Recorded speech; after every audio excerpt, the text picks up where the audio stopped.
ICC T20 world cup 2026 group stage మ్యాచ్లు దాదాపు ముగిసినట్టే.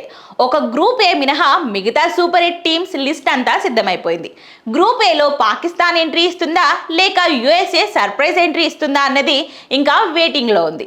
ఇక group B, group C, group D నుంచి సూపర్ 8 కు ఏ జట్లు వస్తున్నాయో ఫైనల్ అయిపోయింది. జింబాబ్వే వరుస విజయాలతో ఆస్ట్రేలియా జట్టు ఎలిమినేట్ అవ్వాల్సి వచ్చింది. ఫిబ్రవరి 21 నుంచి సూపర్ 8 మ్యాచ్లు ప్రారంభం కానున్నాయి. మొత్తం 9 రోజులు అంటే మార్చ్ 1వ తేదీ వరకు జరిగే ఈ మ్యాచ్ షెడ్యూల్ను ఐసీసీ ఇప్పటికే ఖరారు చేసింది. ఫిబ్రవరి 21 నుంచి మార్చ్ 1 వరకు మొత్తం 12 సూపర్ 8 మ్యాచ్లు జరగనున్నాయి. ఇందులో 3 డబుల్ హెడర్స్ ఉండనున్నాయి. ఇక సూపర్ 8 కు అర్హత సాధించిన జట్లు ఇవే. సూపర్ 8 కు ప్రతి గ్రూప్ నుంచి 2 జట్లు అర్హత సాధించాయి.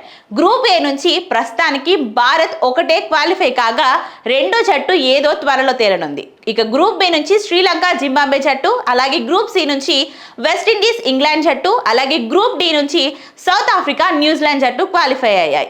ఇక సూపర్ 8 కు వచ్చిన 8 జట్లను 2 గ్రూపులుగా విభజించారు. గ్రూప్ 1 లో Zimbabwe, South Africa, West Indies, India ఉన్నాయి. గ్రూప్ 2 లో న్యూజిలాండ్, వెస్టిండీస్, శ్రీలంక టీమ్స్ బెర్తులు కన్ఫర్మ్ చేసుకోగా 4వ జట్టు పాకిస్తాన్ ఎంట్రీ ఇవ్వడానికి రెడీగా ఉంది. ఇక టీమిండియా మ్యాచ్ల షెడ్యూల్ చూసినట్టయితే గ్రూప్ 1 లోని భారత్ బలమైన ప్రత్యర్థులతో తలబడనుంది. సౌత్ ఆఫ్రికా, వెస్టిండీస్ ఓటములు ఎరగకుండా అద్భుత ప్రదర్శన చేసి టాప్ ఫైట్ లో ఇవ్వడానికి సిద్ధమవుతుంది. ఇక భారత్ ఫిబ్రవరి 22న సౌత్ ఆఫ్రికాతో తన తొలి మ్యాచ్ ఆడనుంది. ఫిబ్రవరి 26వ తేదీన జింబాబ్వేతో, మార్చ్ 1వ తేదీన వెస్టిండీస్ తో తలపడనుంది భారత్. ఈ 3 మ్యాచ్లలో 2 గెలిస్తే భారత్ సెమీస్ కు అర్హత సాధిస్తుంది.